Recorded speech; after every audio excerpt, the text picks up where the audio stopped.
Hello and welcome to Eye on Africa, France 24's program focused on the continent. I'm Charlie James, filling in for Georgia Calvin-Smith, and here's what's ahead.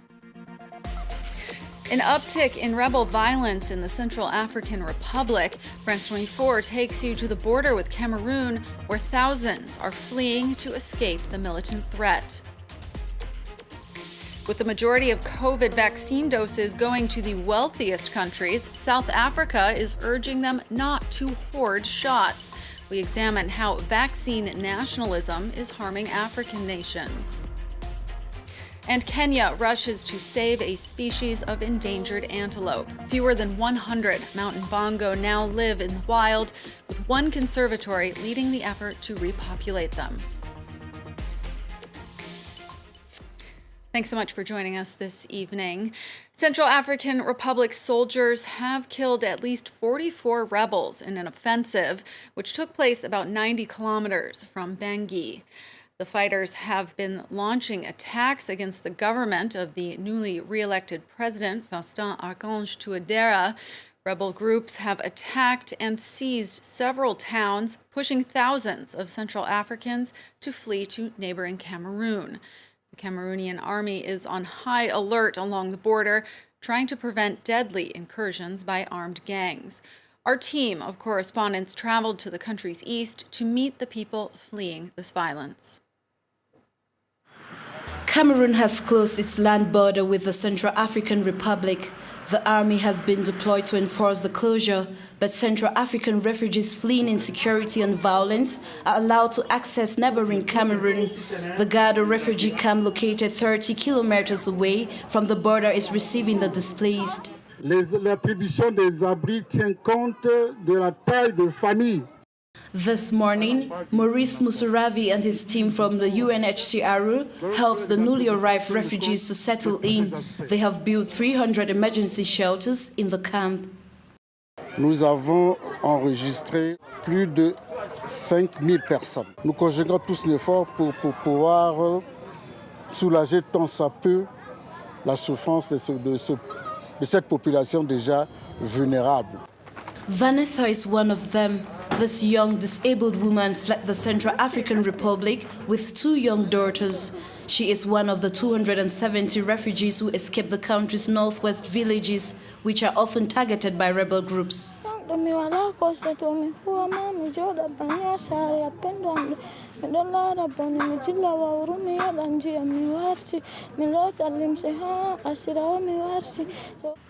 A series of attacks launched by rebels on the trading route between Cameroon and the Central African Republic has blocked hundreds of lorry drivers in the border town of Garobelai.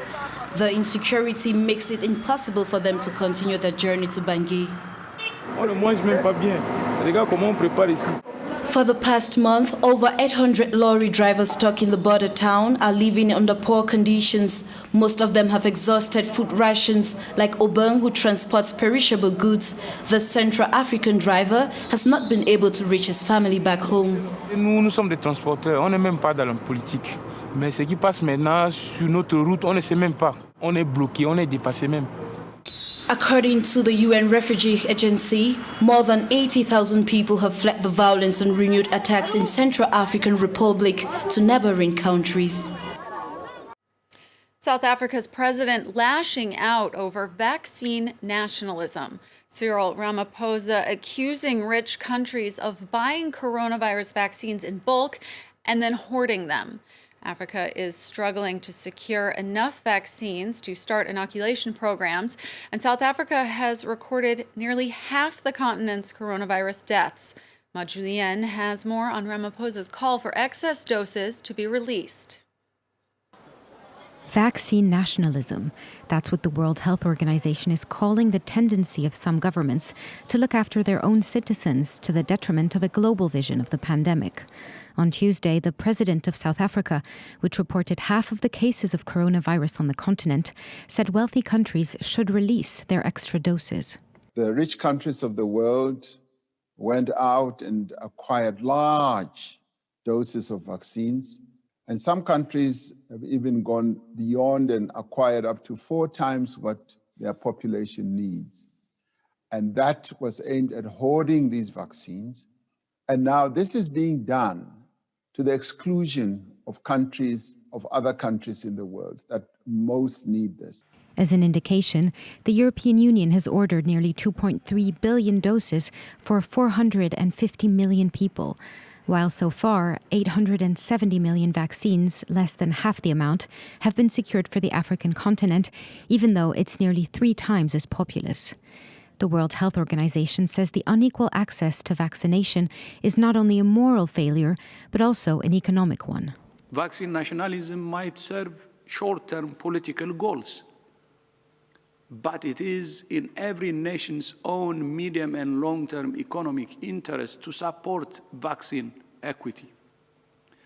Until we end the pandemic everywhere, we won't end it anywhere. A study commissioned by the International Chamber of Commerce Research Foundation found that vaccine nationalism could cost the global economy up to $9.2 trillion, and that almost half of that would be incurred on the wealthiest economies. Fighting on the border between Kenya and Somalia threatening to further deteriorate the two nations' already strained relationship. Earlier this week, 11 people were killed, including 5 family members, when the Somali Federal Army clashed with regional Jubaland state forces. France 24's Makelwa Shlatswayu spoke to a local security expert who shed some light on who is behind the violence. The Somali Information Minister told journalists in a press briefing yesterday that the fighting was between rebels backed by the Kenyan government and the Somali armed forces. However, we spoke to an analyst who is based in Somalia's capital, Mogadishu, and he says that the fighting is not between Kenya and Somalia, but rather between the federal government of Somalia and the semi-autonomous state of Jubaland, whose president does not want to participate in the upcoming elections. Why Somali government is bringing into Kenya in this issue? Why Somali government is always, accusing the Kenya being a threat to the Somali sovereignty, which we don't see no reason why Kenyans need to be a threat to Somali sovereignty. I think it's a proxy war created by the Somali federal government. And in the coming weeks, things will be different, I hope. But now is really bad. So many people has left their houses, business has been destroyed, life has been lost. Kenya's security minister described the fighting as internal to Somalia. Somalia's accusation of Kenya's involvement comes just weeks after it cut diplomatic ties with Kenya, saying that it wants to safeguard its unity and sovereignty. However, critics of the incumbent president, Abdullahi Mohamed Abdullahi, say that he is stirring such issues in order to draw support as he seeks a second term in the upcoming elections. Responding to a deteriorating security situation, Nigeria's president suddenly replaced all of the country's top military chiefs. Muhammadu Buhari is a former army general himself and was first elected in 2015 on a pledge to crush a decade-long jihadist insurgency in the Northeast. But his armed forces have struggled against the militants, as well as the growth of bandits and kidnappings across the country. The announcement didn't specify the reasons for the overhaul, but it came after the army suffered a string of blows in the field. After 11 days confined to his residence by soldiers, Uganda's opposition leader, Bobi Wine, has been allowed to step outside his home. A court ordered officers and soldiers to stand down. The presidential runner-up had been under de facto house arrest in Kampala since voting in the January 14th election. Wine continues to assert that the vote was rigged in favor of President Yoweri Museveni. He described his experience to supporters after the troops withdrew. I was born free, and I'm free, only that I'm everywhere in chains.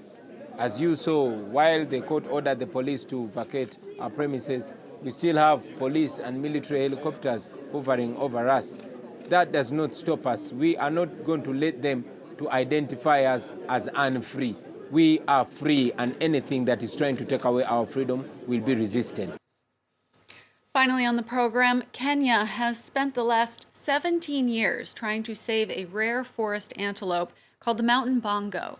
A wildlife conservancy there has grown its number to 77, with plans to release 25 more into a sanctuary. But avoiding extinction isn't just about population growth. The loss of precious habitat is just as important. Picking their way through the undergrowth are some of the world's last mountain bongos. They can only be found in the wild in Kenya, and even here they're a rare sight. The mountain bongo is a very special species, and it's endemic to Kenya, highly endangered, less than 100 individuals known to be left out in the wild. The animals have been hunted for their bushmeat and their prized coat, skull and curved horns, and many also died of diseases caused by interaction with humans. Some were taken to zoos overseas, and many of those in Mount Kenya today are descended from bongos that were reintroduced here in 2004 after decades abroad.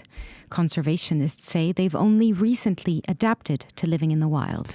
So the bongo that are coming back from zoo, where the veterinary and husbandry is very different, it is a very sanitized environment.